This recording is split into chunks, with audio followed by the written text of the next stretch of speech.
Welcome to Film Sesh. My name's Corey Tulaba, and I am here with my guy, Tarris Reed, Junior, Yukon Husky, Senior. Tarris, thank you for joining today, man. Yes, sir. Thank you for having me.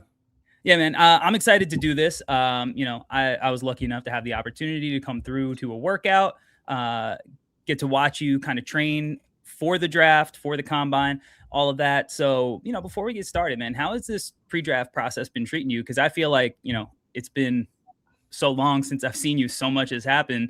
Yeah, Does this feel like a whirlwind? Is it going slow? Like, what's the vibes yeah. here? I'm not gonna lie. It feels a little bit like a whirlwind. Also, it's like this past month. I mean, I've been on like a world tour, nation tour, man. I've been city to city, different states, sightseeing. So it's honestly been a blessing. I've been trying to find myself to really, I don't know, sit back and just, I don't know, be grateful for the whole experience, the whole opportunity. And yeah, I mean, we're almost done. We're what, 9 days away from the NBA draft. So it's crazy that my name is going to be freaking called. So I'm just grateful for it all. Yeah, man. I think that getting to know you, a little bit in the time that I've gotten to speak with you the few times, I think it's cool that like you have like a perspective that this is like actually cool to go through. Yeah. Like the last time we were talking, you were like, "Man, like I'm excited to do this." Like I used to watch draft videos growing up, Hmm. and I think it just goes to show like your love for the game. Like you really this has been something you've been pursuing Yeah. for your whole life. Literally my whole life. And then it wasn't until like last year, literally, when freaking UConn, decided that if I should come back for my senior year and like I want to be a draft pick, but I don't think I didn't have the Yeah, season. And then even during this years, like, damn, I'm playing all right, but like nobody's talking about me on draft boards, like draft nothing. Not that I'm looking, but it's just like you'll know. And then just after the tournament, it's just like everything just came crashing down. Like, oh, like, this thing is real. Like I could actually do this thing. So yeah, I'm just enjoying it all. let's kind of get this thing started. And before we do, for anybody who hasn't seen you play before, like how would you describe your game with like a quick little self scout? I say big physical, a little bit more like a throwback big man, versatile on offense, versatile on defense, and plus in my game is my passion, my IQ, and just my feel for the game. Been growing over the years, so I feel like that's definitely a plus in my game.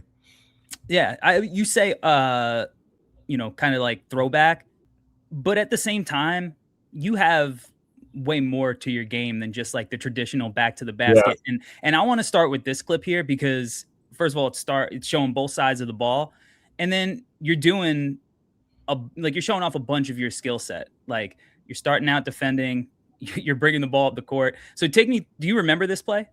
yeah, Yeah. So take me through this yeah. one.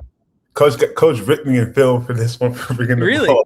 Yeah, really, but he was, coach is definitely a jokester, so we were laughing during filming this clip. But yeah, being able to, like I said, help J Ross on the drive. I take his, he take my man.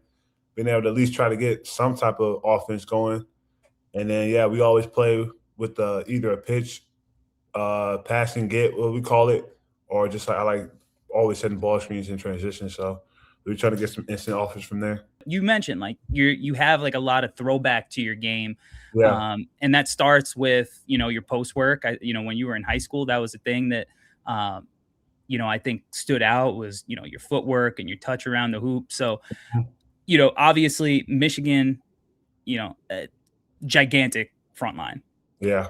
right? So when you do get the ball on the block against a guy like a Merez Johnson, what are you trying to do to give yourself the cleanest look? I feel like the biggest thing is always reading the defense. I feel like over the years I grew being able to play with at least some type of pace in the pace and poise in the paint.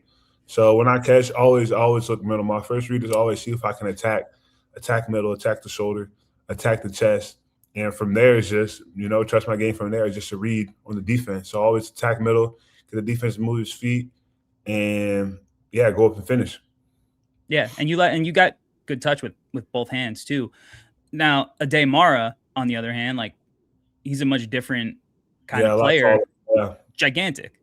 So, what are you trying to do with him versus Merez, who's like a little more like your size, maybe a little bit smaller but Yeah. strong, versus Ade, who's like a giant.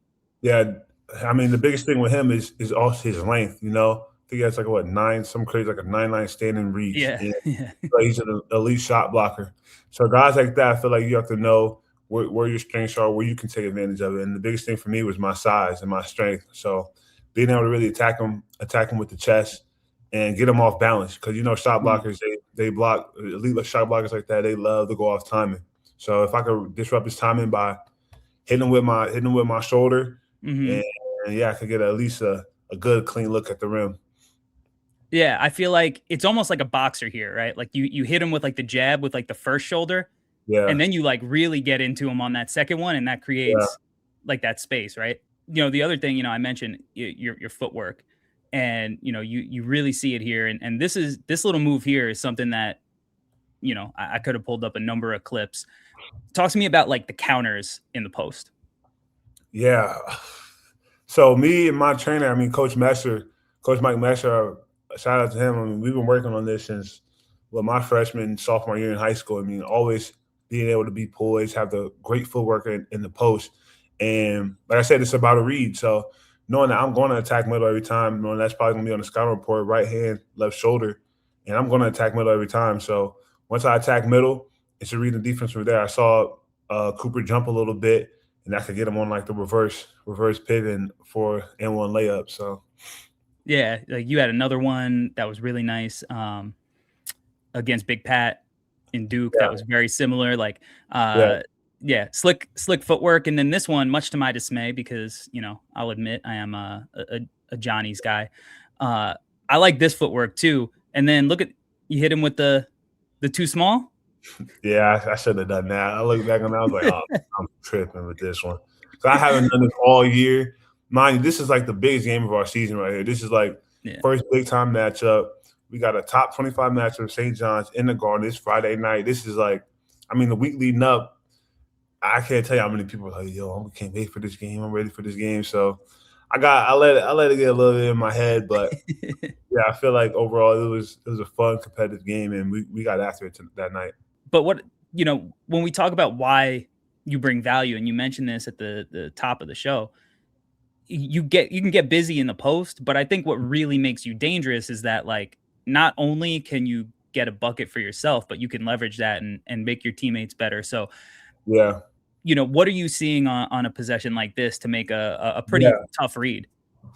So to put it in the context, the night before, I think 2 days before, I had what 31 and 27. So I knew coming in this game, I was going to be a main focal point from UCLA, especially defensively. You know, I feel like they were going to trap, maybe throw heavy digs. We weren't quite sure. So really being able to take my time in the post, and yeah, from here I always open up, see if I could go baseline. What Daly is standing right there. So when I opened up, I saw AK in my corner. So from there, I was like, okay, if I could get at least attack middle a little bit, try to get them to relax, I'm gonna hit AK in the corner for a wide open three.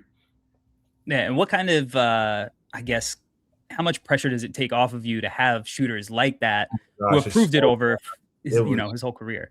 yeah, it takes so much pressure off of me. And plus it keeps the defense, they have to pick or choose. Just like, are you gonna double me in the post and give up open threes and shooters, or are you gonna play me one on one?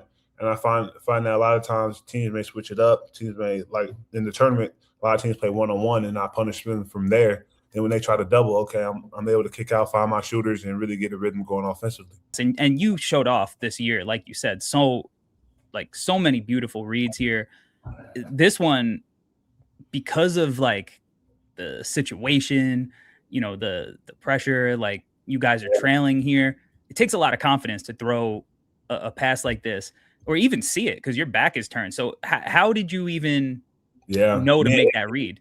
me and AK had, I think, a few passes like this all year, and each one he converted it, and each one I threw it, he made it. So I feel like, yeah, it's just one of those things. Like you feel the shot clock winding down, and you just really just trust your game. Like I don't know how to explain it. It's just like you really just had this feel, this I don't know, just a game. Like I feel like I've been doing this ever since I was a kid. You know, I'm able Mhm. to make passes in the tough environment, tough situations. So being able to trust the work I put in, You think you could have made that, your freshman season?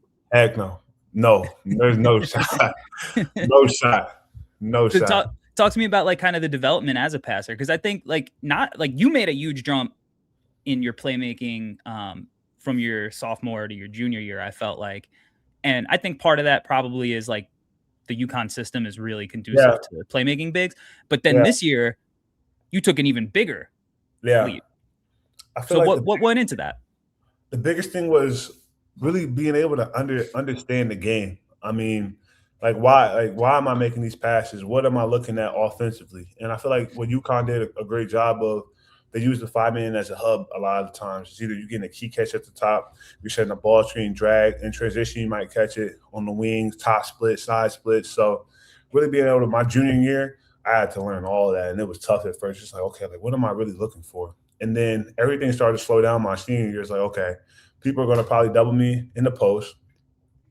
On the perimeter, I know how to make my reads. Okay, are they going to chase AK? Are they going to go under the screen on AK? Are they switching off ball screen? So really being able to process the game, and we just think at like a different level than I was compared to my freshman year. Now the other thing, and I think like you might see more of this at the next level, is just like I love your ability to be used as like a pick and roll man. Yeah. I mean, you're 260, you're like light on your feet, and you can get up. So what goes into setting good screens and being a threat in the role? Unselfishness. I feel like that's the biggest thing is setting good screens is unselfishness. Because I mean, like I said, we had so many great shooters this year, and me being able, like, if guys are gonna sag and stay back in the paint on me, it's my job, my responsibility to line these guys up. That's coming off ball, that's coming off these screens, that's chasing Braylon, the AK, the solos off these screens, so they could get wide open shots. So if I don't do my job, they don't get open shots.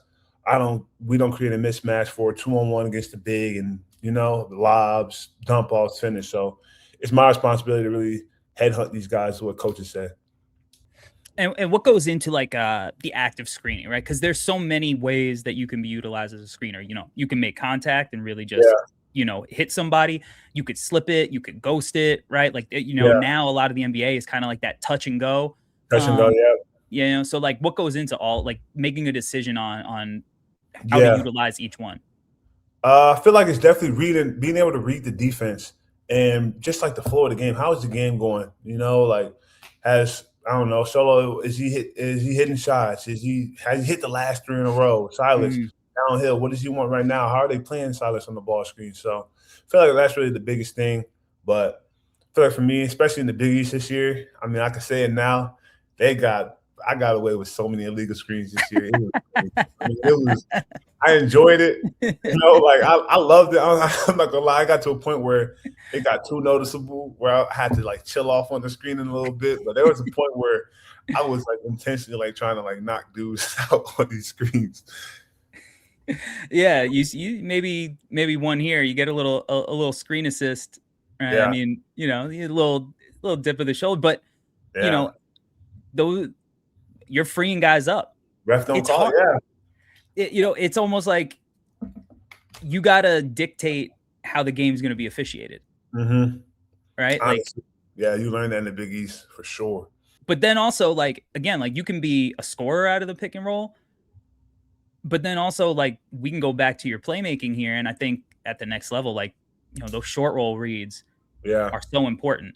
Mm-hmm. And it's not like you guys are just playing like 1-4 flat, like like James Harden, like let me get a screen and cook.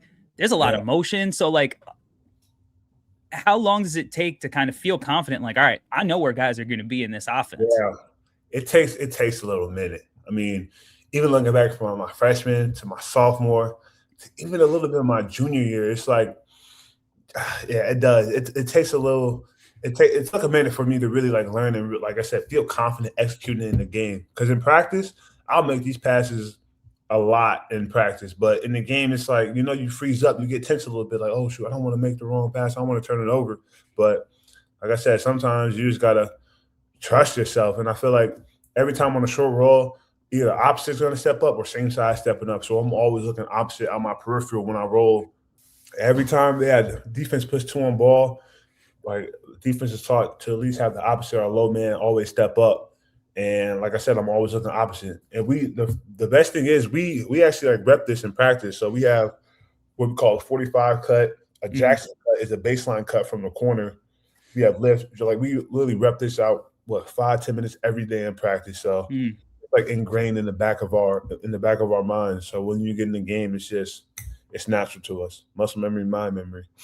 Now, the other way that I think, like right away, when you come in next year, a way that you can make an impact is with your rebounding, and like Yeah. whether it's on the offensive glass or the defensive glass, like you've been a beast as a rebounder.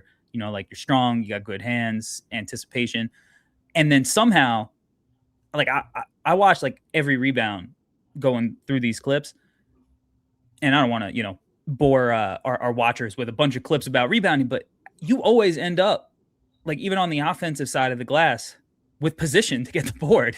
Yeah. Like, so what goes into like how are you just utilizing these swim moves? Like, Yeah. I mean, that's a big dude.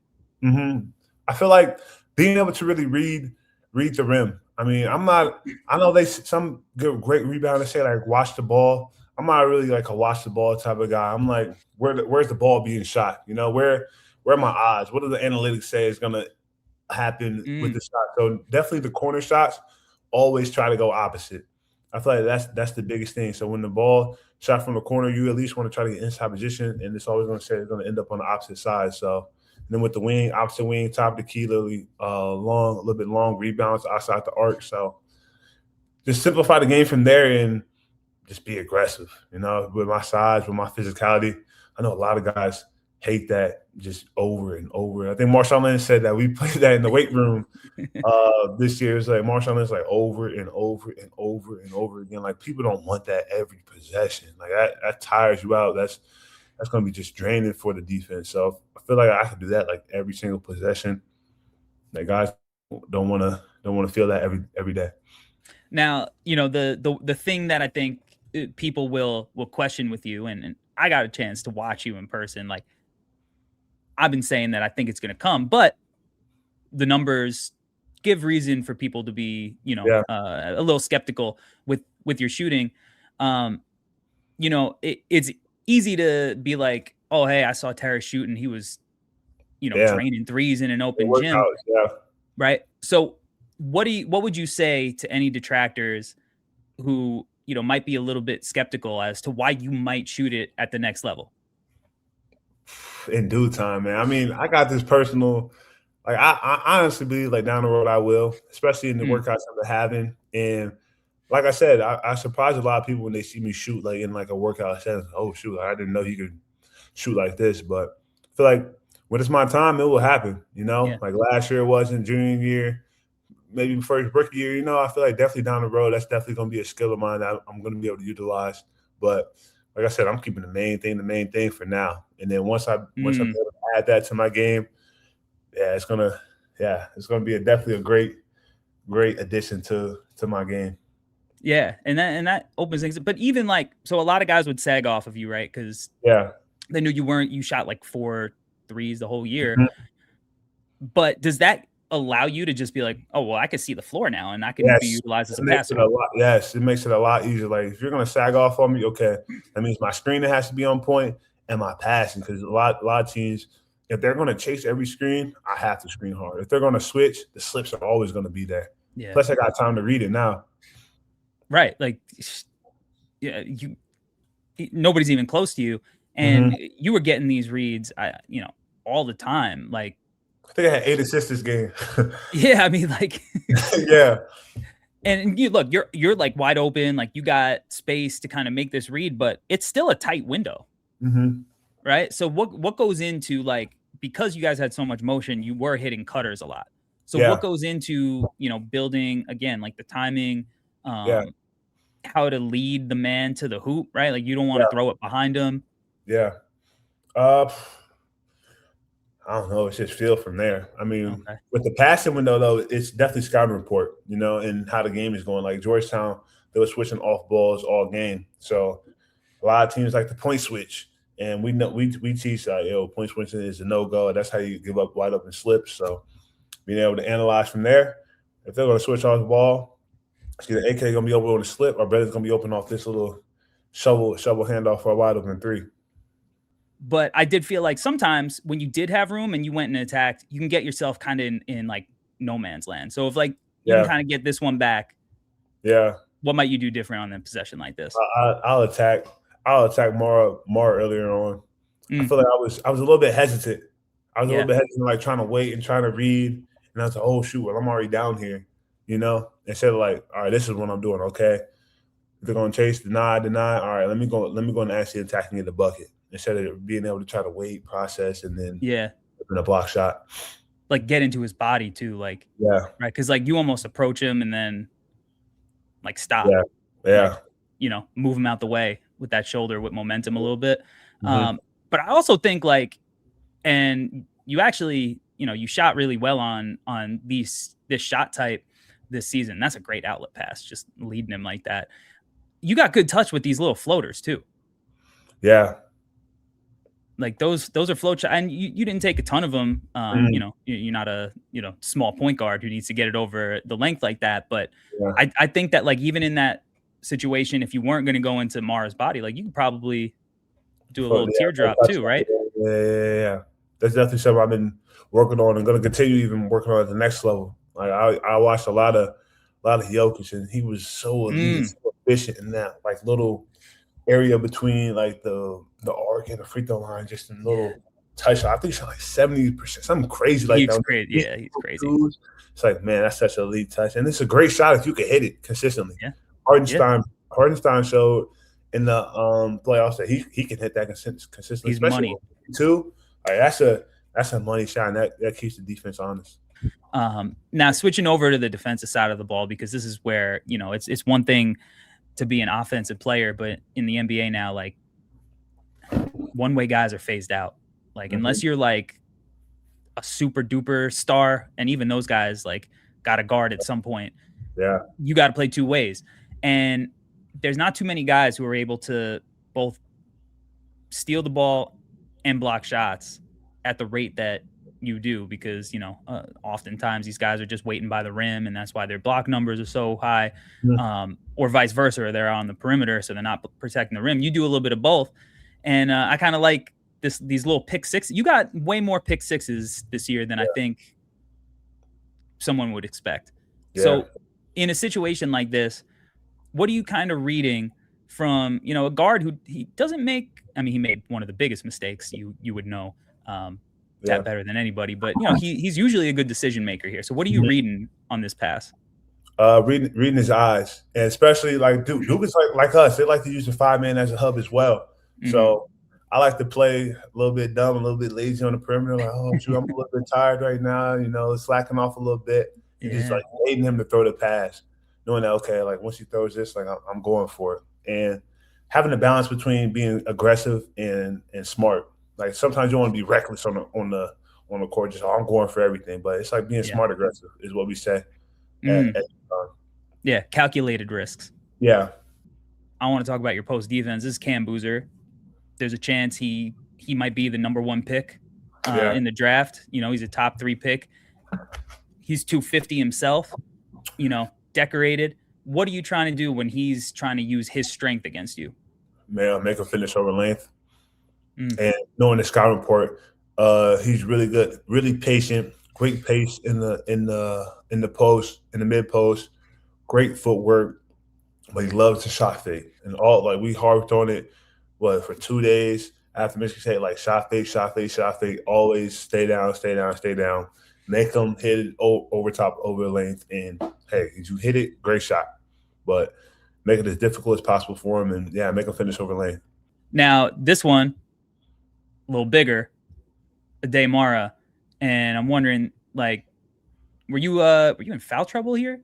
Yeah, they got me. I think they got me Yeah, two. I yeah, was upset at this one, but yeah, he had a tough bucket.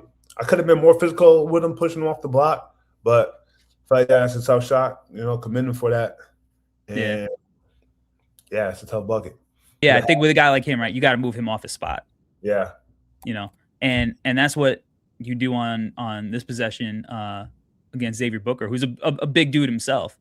I love like how physical you are with him here. Like you're almost initiating the bumps on that. hmm So is this just like, all right, like I can be aggressive here in this spot because I know like I'm good on fouls, or is that just like Yeah, this is the way I got to go?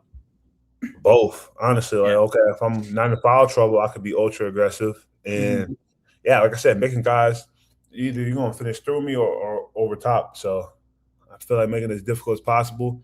And like I said, knowing my frame, like guys have to really go through my chest and making that real evident on my defensive possessions.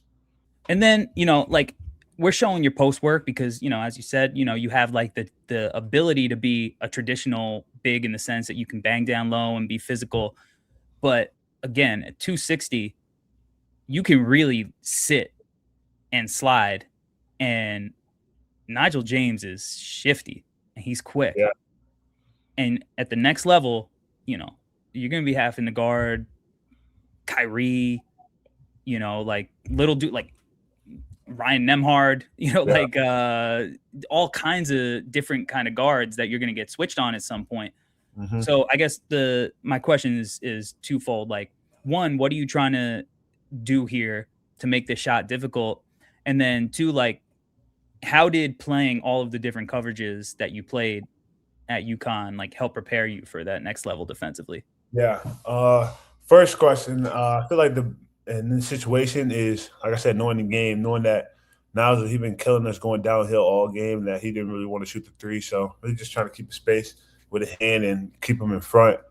And with the different coverages, yeah, I mean, we played what? It was a lot of like we call it a fish ball screen where we like it's like kind of like a trapper, like a very high hedge.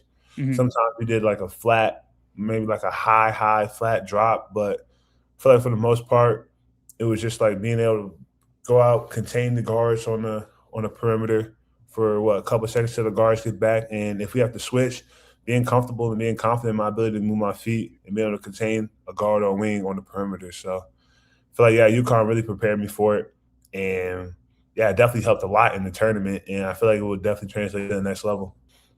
And then here, like, this was a big possession in the game, Yeah, and you're like, you even get a little screen navigation here, but you're on an island here, and this is tough because they like run in, yeah, this kind of screen with Isaiah to get him mhm, a three.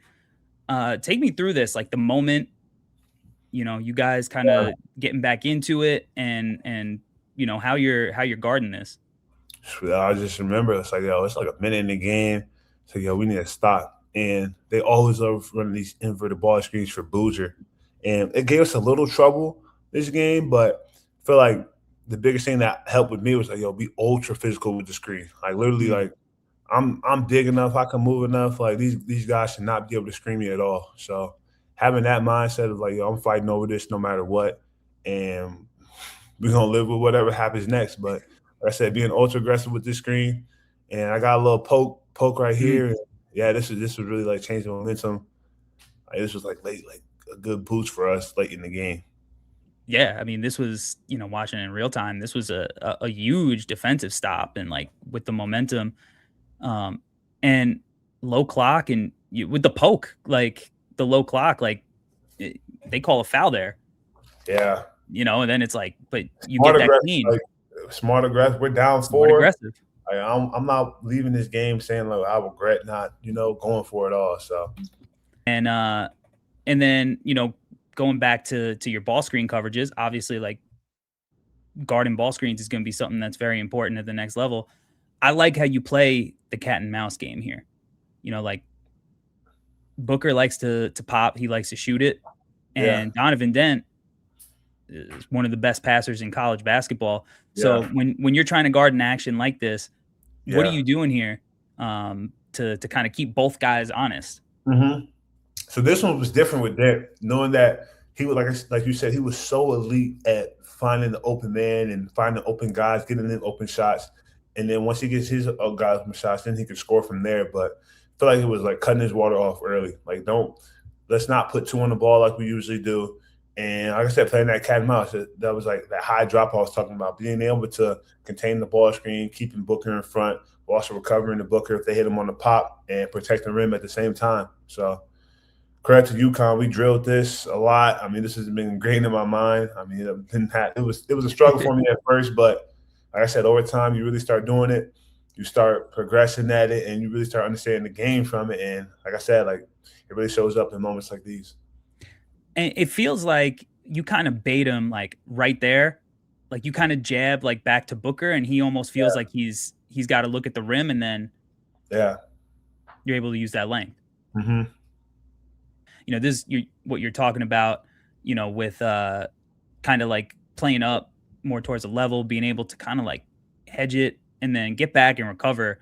Yeah, and you know, it's incredibly important. And then last defensive possession here, again, just showing, you know, that shot blocking, the timing. You know, take me through a possession like this. What goes into making sure when you're down low, you're able to get a good contest on the ball, and stop that thing from going in the rim. Yeah, I mean, like I said, being able to play two, knowing I got Pat down low, that I got to take care of, and got Boozer coming downhill. So really being able to play two and go up and contest at the rim, knowing that it was like I said, the momentum was really shifting in this game. These are the type of plays that you have to make. These are non-negotiables if you want to win this game. And who could have knows? I let that layup slip by. I'm lacking on defense. We lose the game from there. So like I said, really being on my P's and Q's, and every possession is literally life or death. So I mean, you know, I think that you're the type of player who, when I watch playoff basketball, and you showed it in the tournament, when things slow down, when things get physical, when like, you know, you got to make smart decisions on both sides of the ball, stepping up. Like you're the type of guy who can impact winning, and you're a senior, you know, and in the draft, we know like seniors get overlooked a lot of times. A senior, you were an upperclassman, was just, you know, finals MVP, you know, with a bunch of guys who played multi years in college, Yeah, leading to winning. So to those people who might be looking at the shiny new toys, yeah. the young guys with a lot of potential, how would you sell yourself as a guy who's a little bit older but still has room to grow and ultimately, you know, can make an impact? I mean, we heard the term "all reliable," man, and I feel like that's a part of my game where that I feel like that will immediately translate to the next level, and being able to really, like I said earlier, fall in love with the things that a lot of people don't want to do. And watching playoff basketball, it's physical, it's ugly, it's gritty, and having that unselfishness. Like I know the next level when I get there, like guys aren't gonna be looking at me to ISO in the paint, ISO at the elbow. You know, guys are gonna be looking at me to, can he rebound, can he defend, can he play the ball screen defense, can he talk. Can he pass up a 5 out? You know, being able to do the things that a lot of people don't want to do. And I feel like for me, I played at a winning culture. I mean, you can see the testament of my whole career. My freshman year in Michigan to where I was to where I am now. Nobody would have thought looking at that kid in Michigan that he'll end up in the position he is in today. So like going out there and competing, that's the one thing that I can hang my hat on every day is going out there and compete, giving my all, and live with the results from there. You think winning is a skill? It is. It honestly truly is, and UConn taught me that it's the everyday showing up, who you're gonna be every day. It's the every possession. It's the work that is really unseen, and it comes with unselfishness. Like there's a lot of things on the court that you're not gonna get credit for. You know, like my screening, like for the longest time is like, oh, sure, I got screen for these guys. They shoot the shot. Like, what do I get? Like, there's no box score for me. There's no stat that says I got these dudes open. But it's like, this is what you have to do to win.